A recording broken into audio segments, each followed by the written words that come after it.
joining here today. I'll just introduce myself quickly and we will dive in. So, first of all, thank you all for being here today. Thank you to Naomi and the whole organization for bringing this conversation on Poise in Motion. When I heard the team, the discipline of showing up well, it immediately rang up to me in my head because this is something that I've been practicing and working on. I'm still on that journey, but I'm really excited to share it with you guys, what I've learned, and things that we could all put in work from today. So for me, showing up well isn't just about looking polished, it's more about presence. It's more about the intention. It's more about aligning who you are, what you stand for, and the way you present it to the world.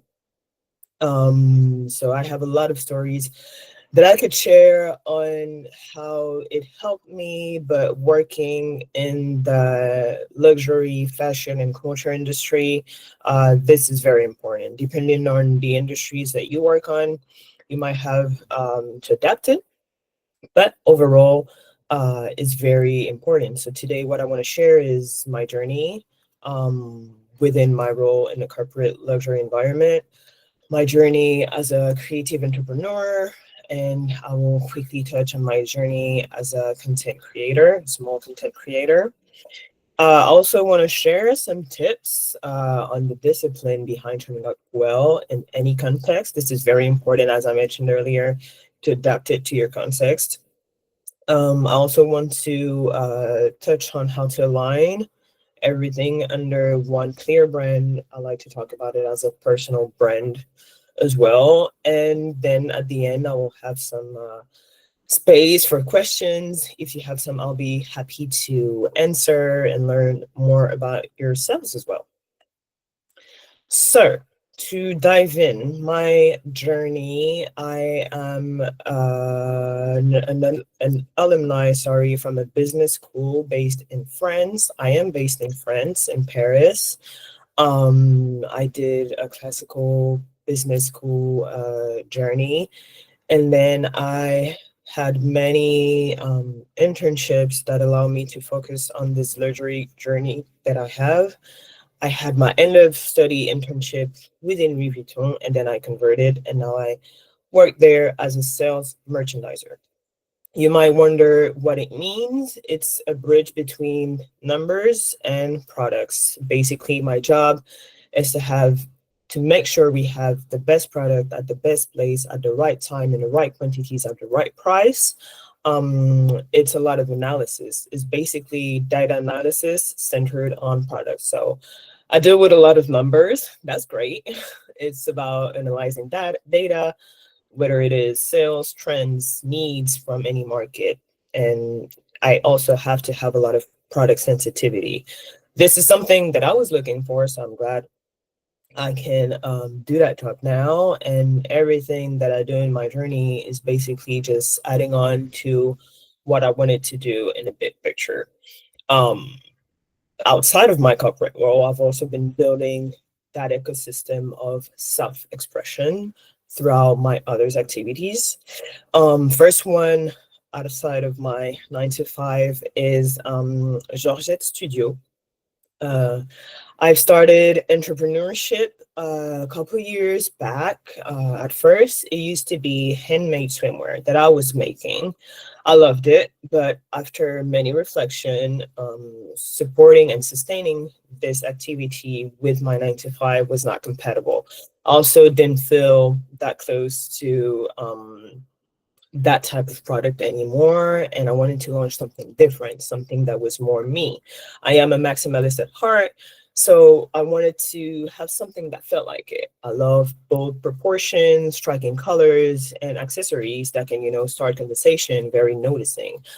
So I pivoted into statement jewelry with my brand that was launched just officially this summer. So we have earrings, we have a few colors, more coming out. This is the earrings that I'm wearing right now, in case you might be interested. So that is a huge project that I have at the moment and that I've been dealing with. And then there's also my social media presence. It's growing. It's a lot of work when you add it to everything else that I'm doing. But actually, today it's a great way to show up for yourself, to show yourself, and to show up well. It's mainly TikTok and Instagram where I will share outfits, daily thoughts on fashion, culture, travels, and behind the scenes of my entrepreneurial project. And last, the most recent is my role of curator and host. I had my first panel last month at Soho House Paris to celebrate dandyism in diaspora. This talk was based on this year's Met Gala's theme, Black Dandyism, and we had a nice talk with nice people from the diaspora, so that was very rich.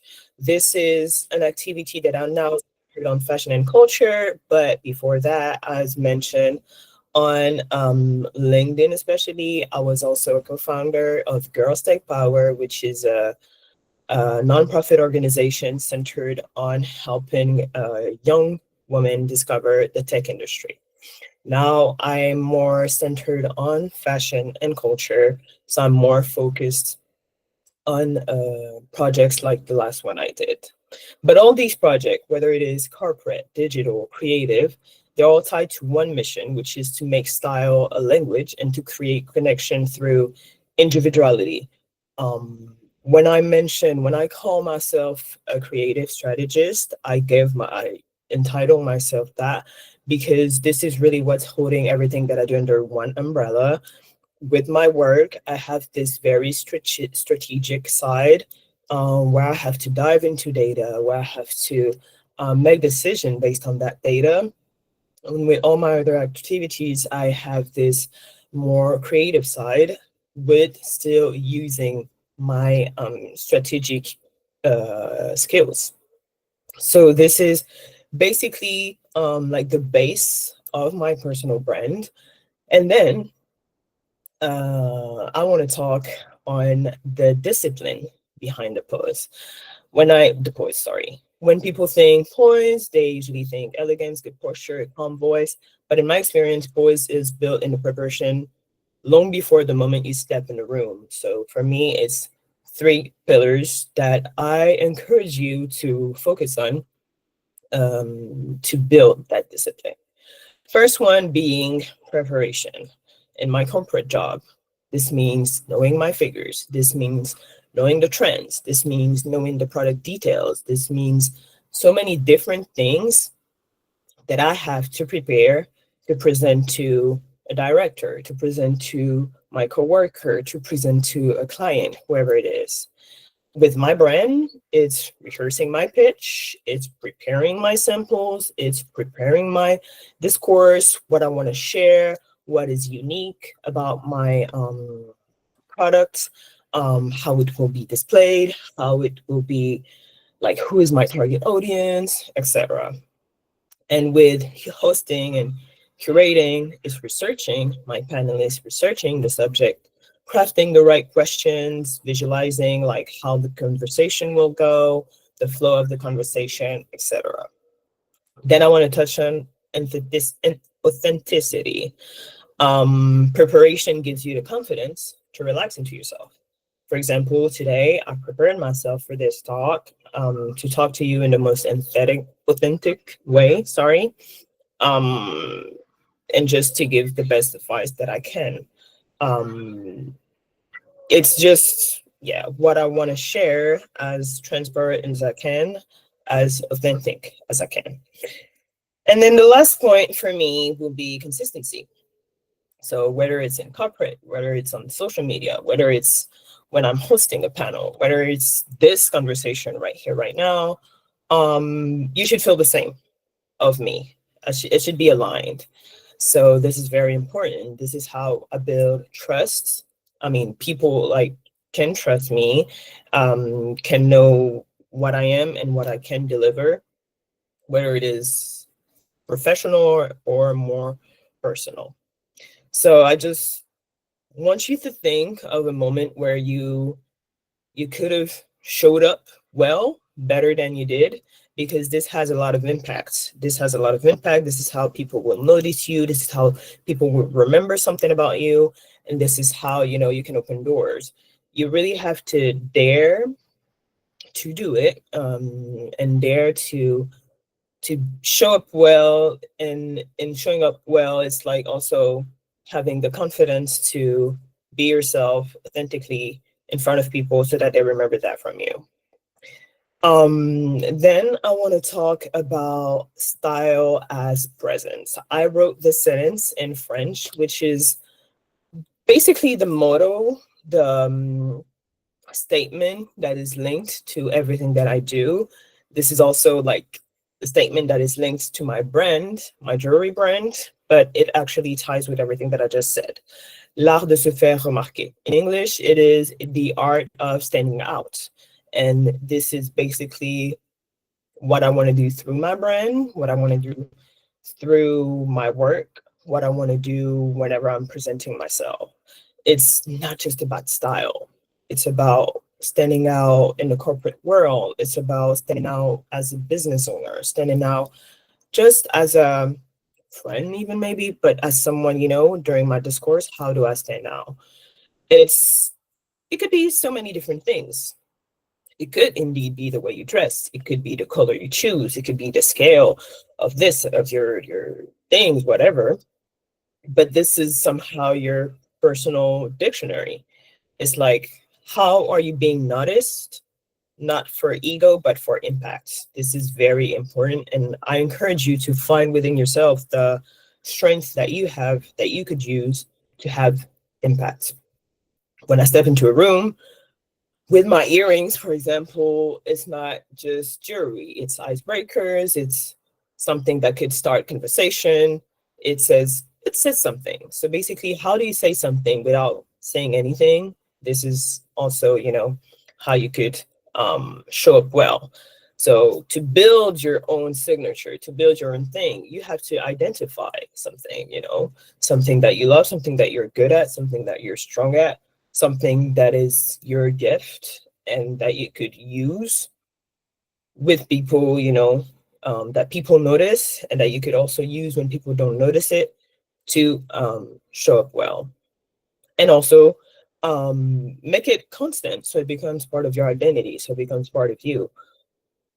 Is it something about your personality, a gift? We all have gifts, and we need to identify them in order to use them as good as we can to have the impact we're supposed to have. I really think strongly on that. Also, yeah, if there are many things, just find a way to align. This was the thing with me. It's just so many things I want to do at the same time. I know I can do it all, but it's just how can I identify what I really can or cannot do, and how I can make it complete to the personal brand that I want to share. It's like so many ideas, but how do you have that fil rouge, that red thread? How is it all aligned? How is it all coming together? And this is what I was really working on before finding it. But when you find it, it would all be easier. So I encourage you to write like a sentence. For me, it's the one on the screen. A sentence, a word that just connects all your passions, all your roles, all your projects, and something that will be your anchor. So yeah, I hope that really helps. Showing up well is not just one thing, it's a practice. It's not about perfection, it's just starting somewhere, identifying something. It's about being present, being prepared, as said earlier, being true to yourself. And things come and go in life, you go through different things, and it's just how can you use it, and how can you use also what you have in the very moment to stand out, to have impact, to show up well for yourselves. So I'll just leave you with this: show up prepared, show up as yourself, and show up every time that you can. Dare to show up every time that you can. So that was pretty much it for me. I really Hope that helped somehow.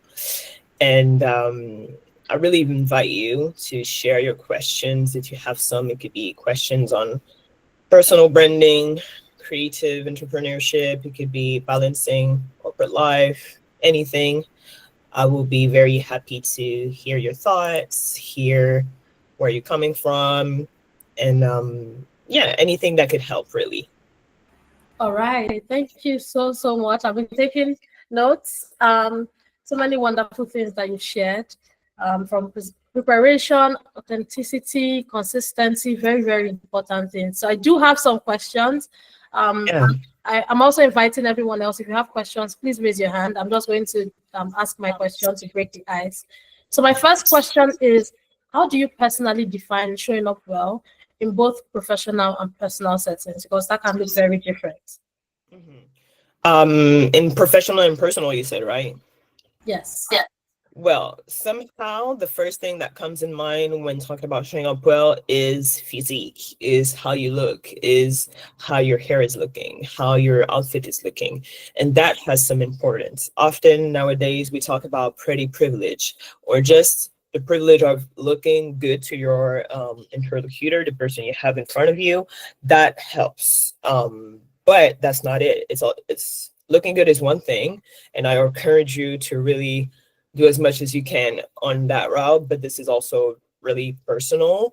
But what you can do no matter what is work on how you present yourself, whether it is what you say, whether it is how you show up, the attitude that you have, and depending on the person that you have in front of you. So I'd say when it's like, you're going to an event, to a networking event, for example, prepare one or two sentences that you can come up to people, dare to come up to people. That's another part. Dare to, but prepare yourself, to be like, okay, this is my sentence that I know that I'm confident about. I will be authentic with this one. I'll be prepared. I will be this and that. And then dare. And just if you're looking as good as you can, and if you're prepared mentally to have this, conversation, to have this dialogue, you'll be prepared to show up well. You'll be looking confident. You'll be looking like, okay, this girl knows who she is. She looks good. She's showing up well. She's talking facts. She's very clear about who she is, what she does, and we're moving on from there. So the first impression is so important. You need to realize like the first impression you make on someone is so important, whether it is personal, you're going on the first date, whether it is professional, first interview, first interaction. So for both, I'd say showing up well, like with what you're looking like, this is kind of personal. So I cannot really tell you. It depends on where you are, who you're targeting. Me, for example, I don't know. I like colors, bold colors. I like to have my hair the way I have my hair.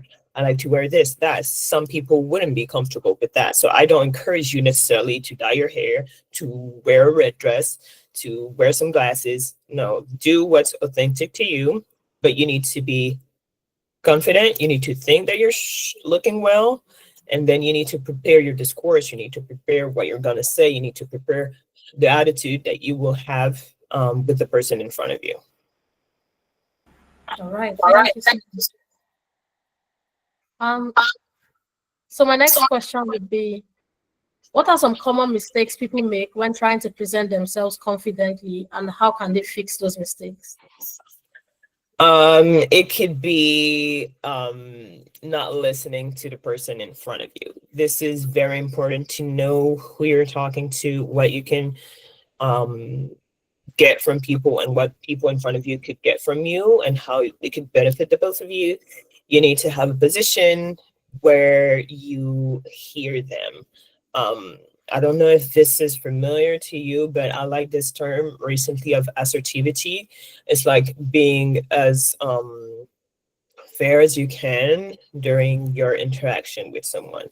Present yourself, listen to them, see how you can both benefit from that conversation, from what is going to be said. I'd say that.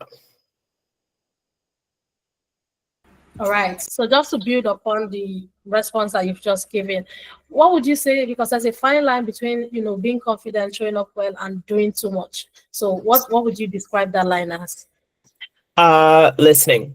Because when listening, you know how to balance if you should talk more, if you should talk less. And it also depends, it's not one rule for all. It really depends of who you have in front of you. Is it someone that talks a lot and that you need to listen to? I happen to have that myself. I'm still on that journey. I'm sharing some tips that I also need to apply myself. Sometimes I have someone in mind. Very nice person, but I noticed that that person talks more than I do. So the thing is, you do not cut the person because that could be a bad thing, but you listen and you see how you could jump from what they just said to the next thing. This is also an example I had during my last panel. Um, we had worked on a flow of conversation, but somehow we just slip and the conversation is moving. So it's like, okay, I'm not just gonna move on and follow the flow that we had. I'm gonna listen to what you said, hear it, and just think about how I can also reconnect to the flow. But it's really listening and adapting.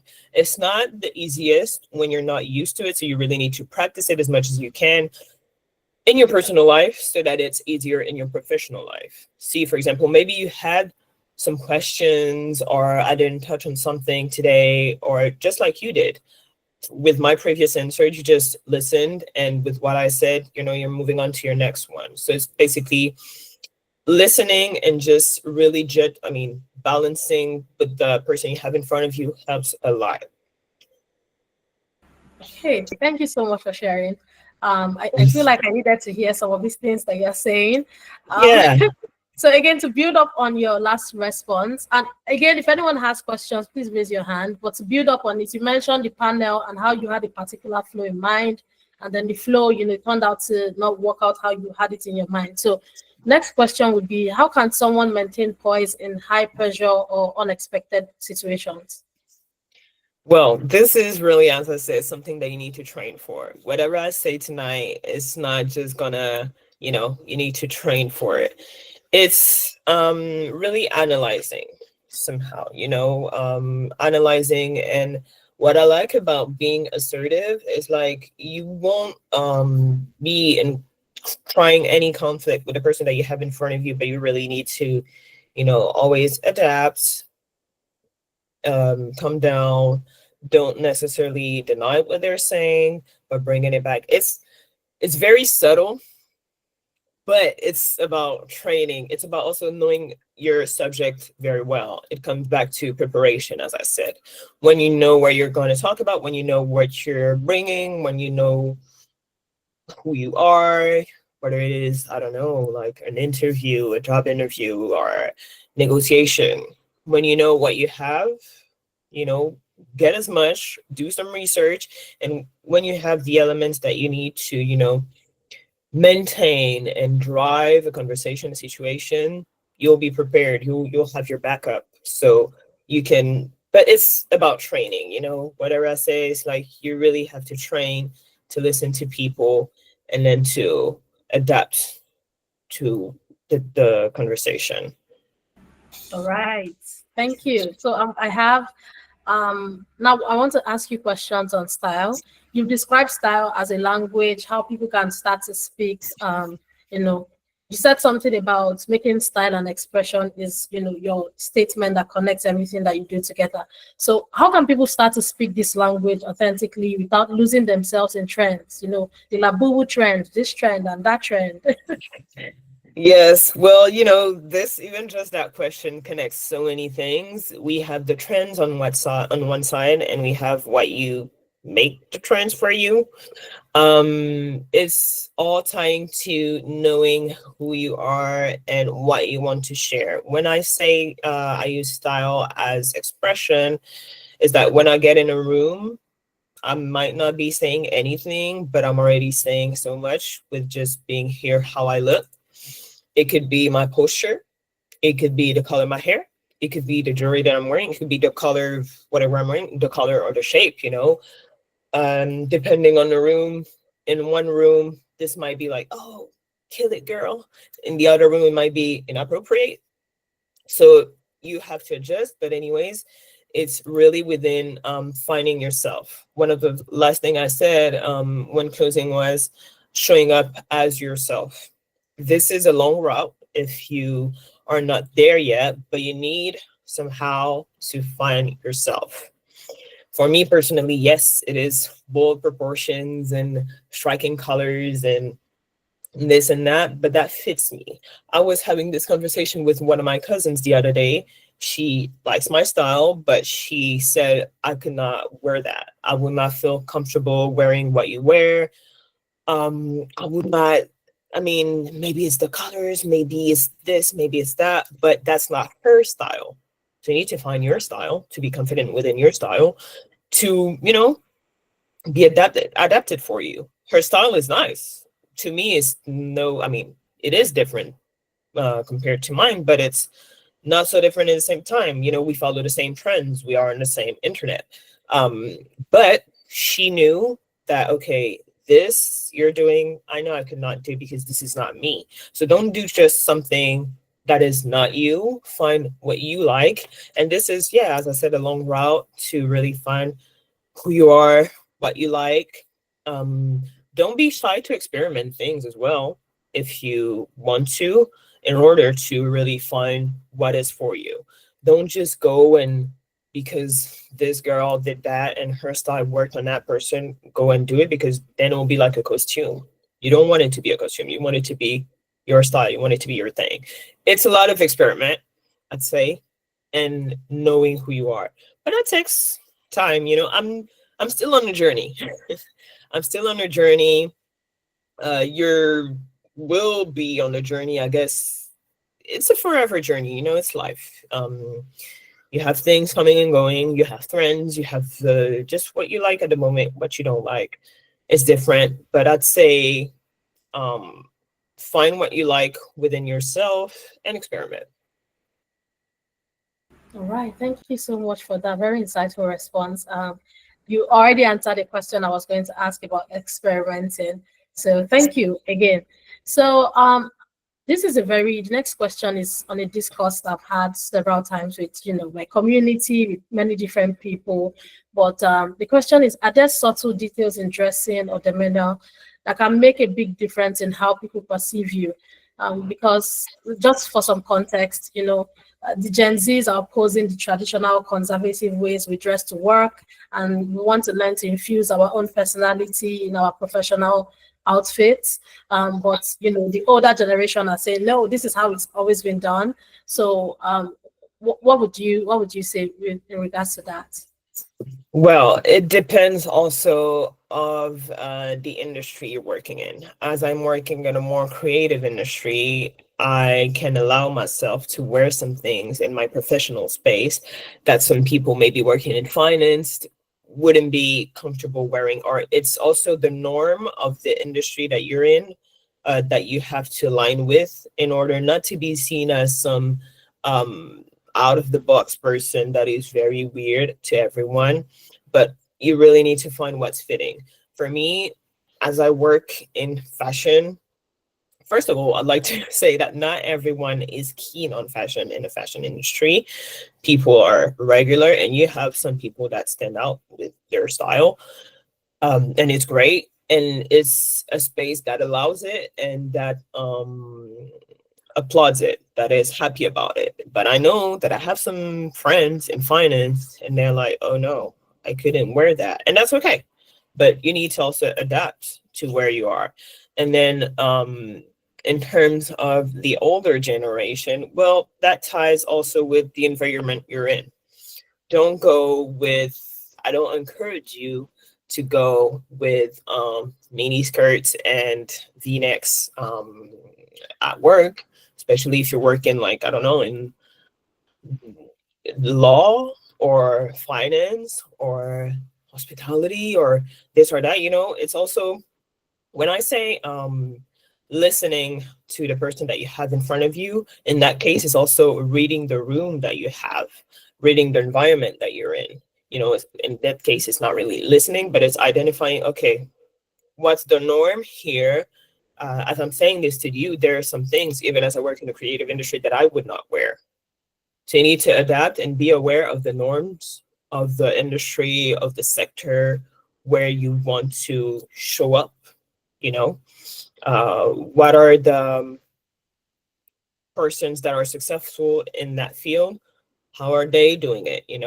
I'm not saying go and copy what they're doing, because, as I said, find what's good for yourself and what's um, going to express what you want to express for yourself, but be aware of the environment that you're in. This is very key. There Right. might be some things, I guess, um, most of you might be based in Nigeria. There might be some things that are okay and very appropriate in Nigeria that are not in Paris, or maybe the other way around. There are some things that I can wear at the office in Paris, maybe I cannot wear in Nigeria. This is also, if I was going to Nigeria, I'd have to, be adapting to the environment. And wherever it is you're going in the world, if we are going to Asia, somehow we have to adapt.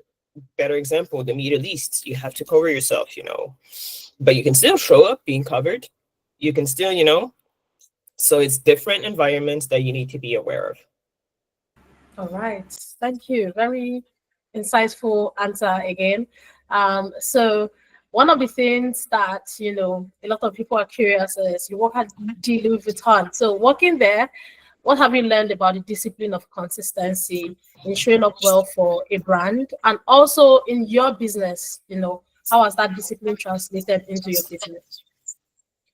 Well, what I've learned is a lot of pressure in that environment, so you really have to have discipline. I guess it's like mandatory. Louis Vuitton is the number 1 brand of the LVMH group, which is the number 1, sorry, luxury group in the world. So pressure is high, demand is high, and because you're working in a highly demanding and highly pressured environment, you have to have discipline if you want to survive, basically. Otherwise, you will drown under all that work and all that pressure.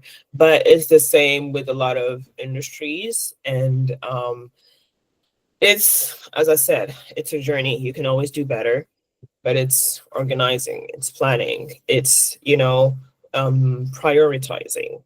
Especially as I have multiple activities now, it's like, what do I prioritize in what time? How do I share my time?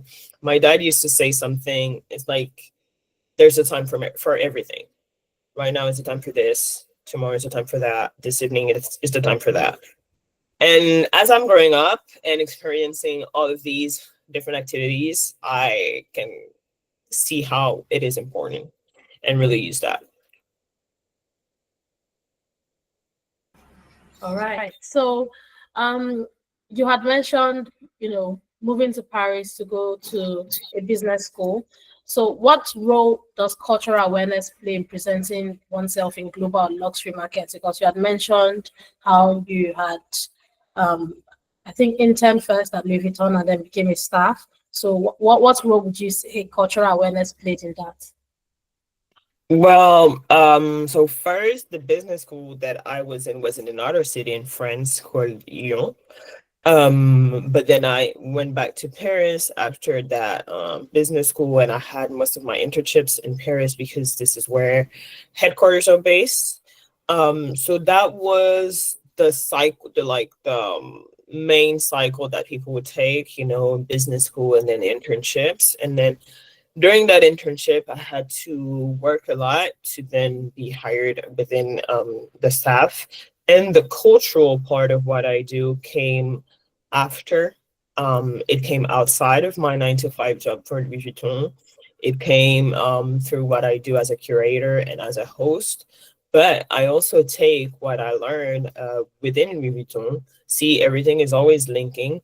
I take what I learned at Louis Vuitton, or the creatives that are there, the talented people that are working there or that have been working there, that have done so many great things. They have been influenced by culture. And I try to take it all on one side and now have different conversation outside of Louis Vuitton on culture, even though we're using some elements. So it's just different elements of what I do that will reflect in every single activity, but the culture part is more predominant within the curations that I do. I will have people from different, I don't know, creative sectors coming together to define culture the way they feel and the way it makes sense for them. All right. Thank you so much for sharing the insight. So again, to build up on that question, how do you then adapt your style? Because I've seen your social media. I think I saw your first social media on LinkedIn or was Instagram. I can't remember now. But basically, how do you adapt your style and poise when interacting with different audiences or clients? Because again, you do social media. You're very bold on social media. So how do you tone that down and or maybe amplify it depending on the audience that you have? It's really knowing the audience that I have. Let's say, for example, when I hosted my panel, Dandyism in Diaspora, I knew I would have people from the fashion industry, people from the diaspora. They have more bold styles, so I knew I could be bold in that sense.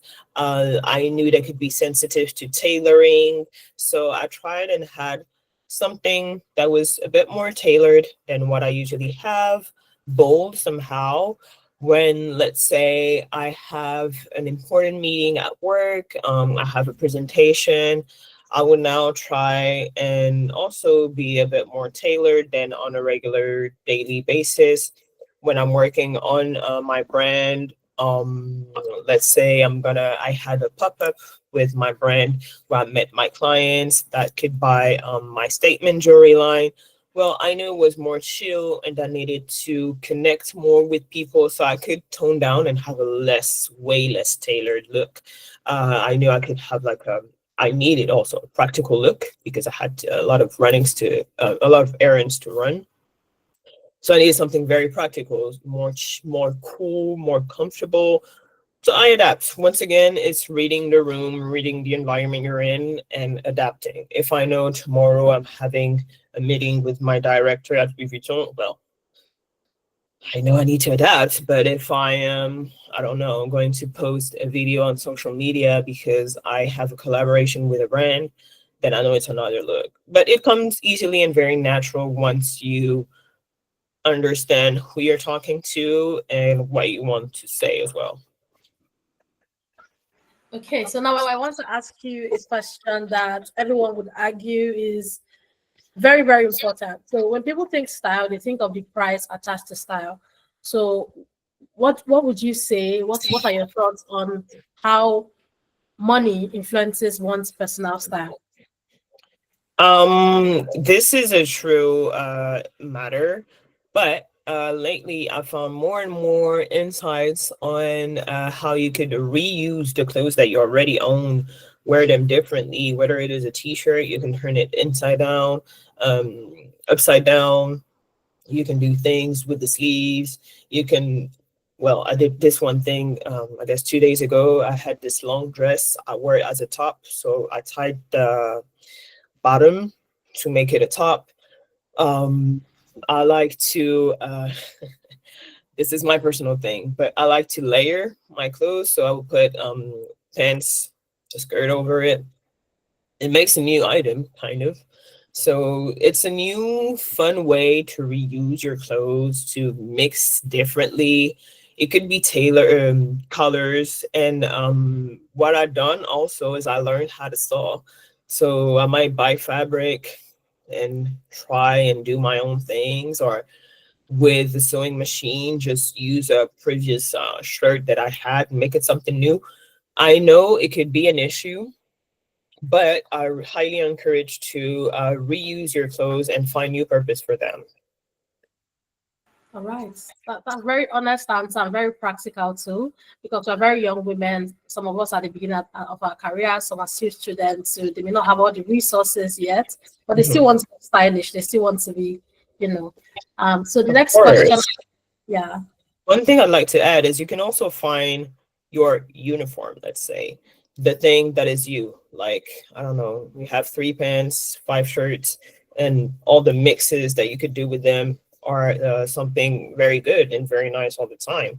You need to have like, I don't know, one, two, three outfits that are your signature, that you know that, okay, whenever I have, I don't know, an interview, a professional meeting, or a date in personal life, this is my go-to outfit that will make an impact. And you can rewear your clothes. It's fine. People try to shame people for wearing the clothes, but wear your clothes and try and wear it different ways if you're creative and if you feel like it and if that suits you. Otherwise, I highly encourage also to have like two to three outfits that are your signature that you know, okay, in that case, I will wear that. Or if you have another interview and you wear the first outfit, well, switch it up a little, have a different shirt, try something different, but you know that this look suits you, it's good for you, and you make impact with that look.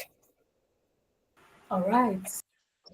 Very practical again. Thank you. So I want to ask a few questions on personal brand. We're wrapping up now, but I just want to touch on it a little bit because I do think that it contributes to your points.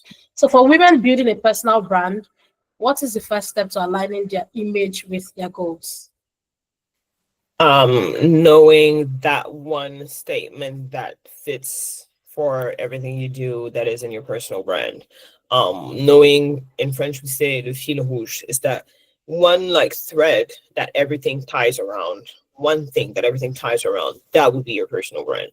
And it might be harder to find where you have interest in so many different things, but then maybe you need to focus a little bit. I don't know if it is career that you're centered around. Okay, how do you have everything that you do linked to your career? Do you do mentorship? Do you have this club at your work? I don't know, this networking thing that you're going to, this thing. If you're focused on beauty, well, do you speak on beauty on socials? Do you are you in contact with beauty brands? Do people know you as a reference in beauty? Um, is there something that you could do that ties to it? If it's something else, whatever it is, just find different things that you could do if you don't have them already.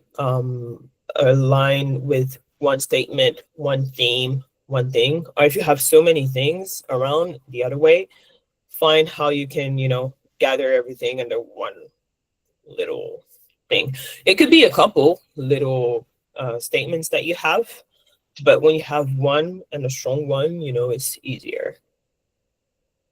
All right. So while you were speaking in my mind, I was just trying to piece together everything that I do in one statement. It can be hard, but I think it's doable. What is your statement? What would be your statement then?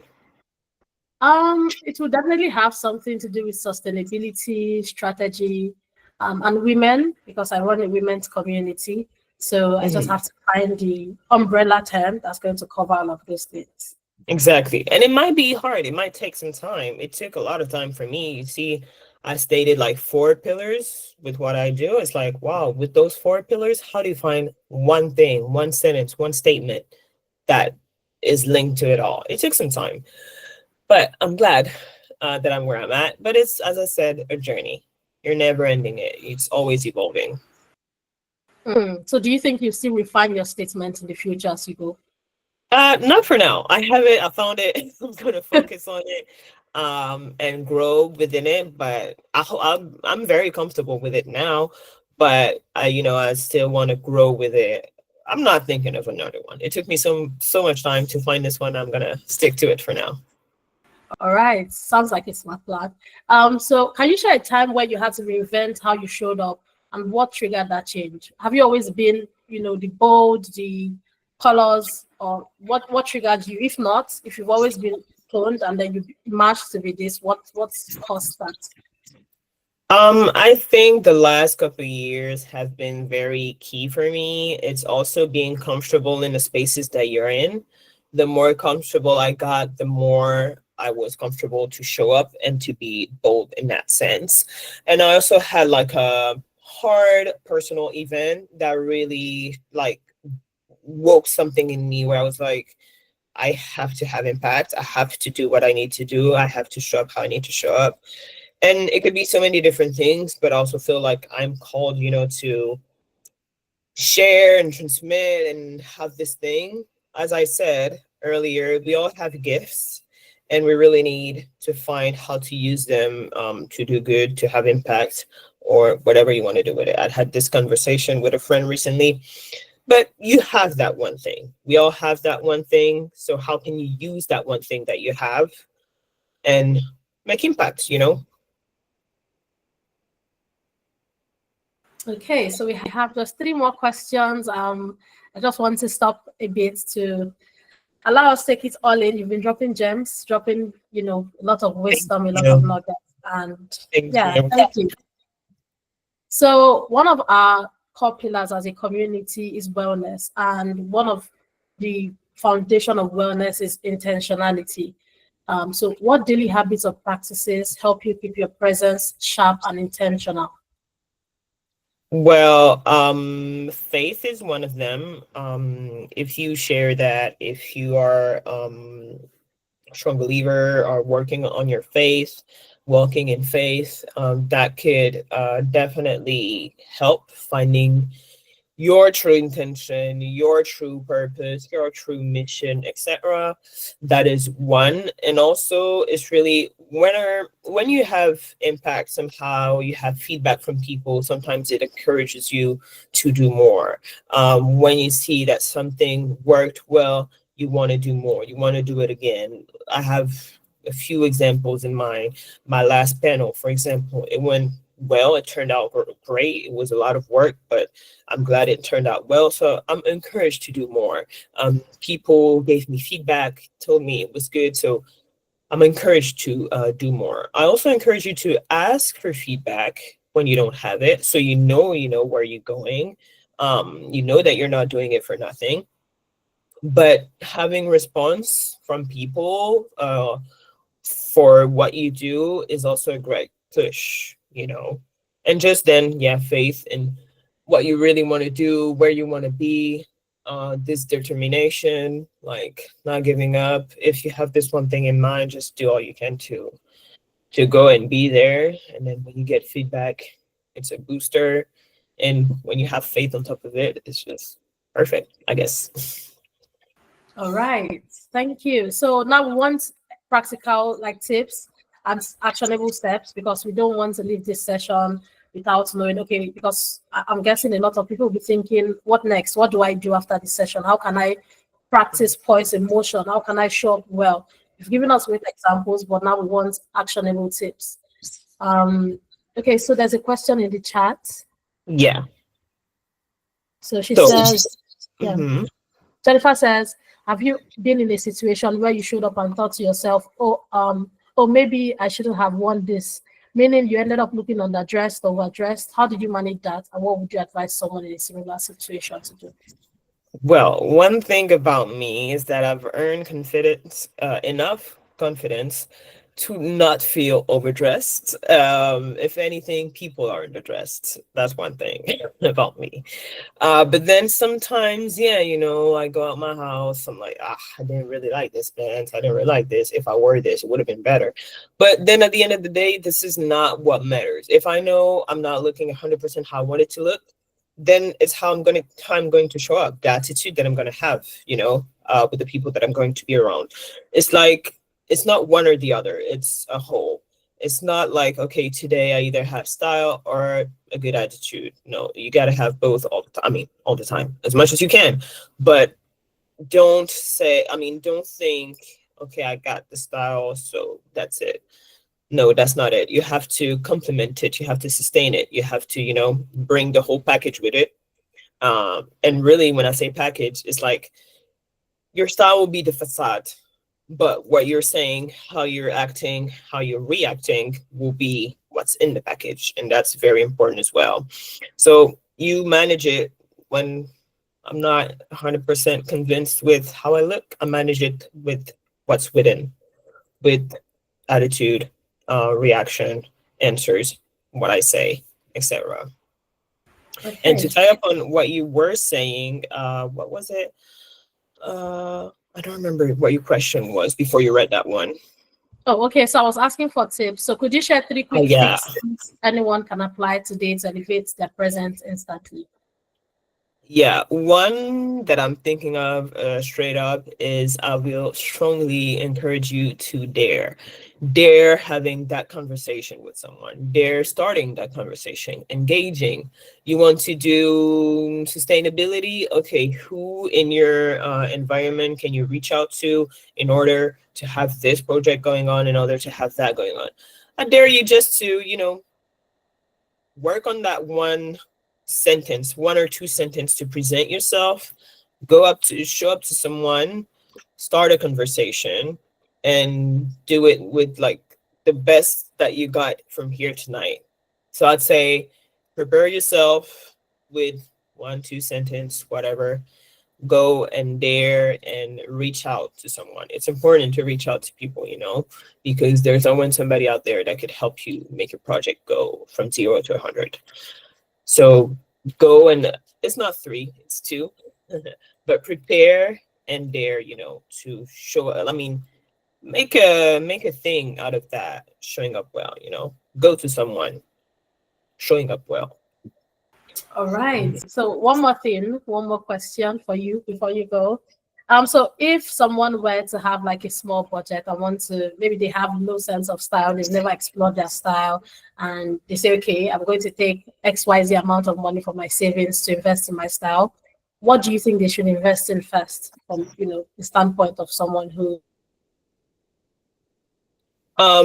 Invest in basics, because basics are always a thing. I use basics daily. Invest in like strong, good quality basics that you will keep for a long time, whether it is a nice pair of jeans, nice pants, nice suits, nice tops, dress, a tailored piece, a more casual piece, but good quality that will last a long time. And if you could do that while finding your signature look, that's the best, because you will have that one signature look with like long lasting pieces, and that's very good. Whether it is, I don't know, you're into big skirts, well, find a good one. In Nigeria, especially, you guys have so many brands and so many talented designers that you can like look up to, that have like bold, colorful pieces. Whether it is fashion, jewelry, it's so many things you can keep from look from. Me from Paris, I'm seeing a lot, so I guess you guys are seeing way more than I am, but I think you really have what it takes to create that impact visually with your style. But find, I mean, and go and try out as much as you can, see how it fits. If you like something large, oversized, then go for it. But you can make it your signature if you want to. If it's colors, if it's, even if you're wearing all black. Let's say, as I said, I had a personal event last year. I had a loss within my family, and I wore black for 3 months straight. But that didn't stop me from having style. And even some people were like, "Oh, Fanny, you're always doing this, even while wearing black." Yes, I will have my layering thing. I will have the skirts that I like. I will have this, that. Whatever it is, you can always find, I think, a way. But I strongly encourage to invest in strong pieces. I mean, strong, long-lasting pieces. All right. Thank you so much again for your time. So much notes, so much insights. I've been writing, writing, writing. I cannot wait to really digest these things and put them into practice. So on behalf of the organization and myself, I know there was a lot of back and forth in our email. We've been in correspondence for quite some time. So thank you so much for making the time to be here. Thank you Of for all the course. insights that you've shared, all the knowledge that you've shared. So just before we go, I want to ask, do you have any last words before I say what I want to say? Yes, I'm very happy I shared this hour with you guys. I hope that you took as much as you can, and that this will be useful in your daily life. And as I said, I strongly encourage you to dare while doing so. Lately, doors have been opening to me, and I just want them to open to you as much as I can. Make sure you connect with me if you want to see what's next, or if you want to share or ask more questions later on. You can connect on Instagram, on LinkedIn. My LinkedIn is my name that you see here down on the screen, Fanny Kingué. My Instagram is FANNYKING_ if you want it as well. I'll be happy to connect to know more about you guys. If you have like more questions that you want to share on a one-to-one conversation, I'd be very happy. And yeah, hope that encouraged you guys. Yes, yes, it did. Thank you so much. Enjoy the rest of your evening. Thank you so much for coming. Thank We'll be you, sure to connect, definitely. I'll share the thank you links to guys. everyone as well. Great. Have a good night. Have a good weekend, and hope to get in touch very soon. Of course, and you too. Bye. Thank you. Bye. Oh, okay. So we want to take pictures. Is that okay? Oh yeah, sure. Well. Okay, picture time, everybody. If you can turn on your camera, now would be the perfect time. Show your faces, your gorgeous faces. Okay. All right. Smile.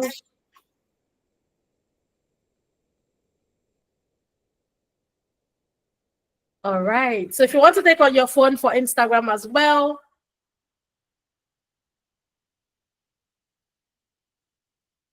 Okay. Thank you so much, everyone. Please make sure to tag #Bloxes Incorporated and have a lovely weekend ahead. Yes, goodbye. Have a good weekend.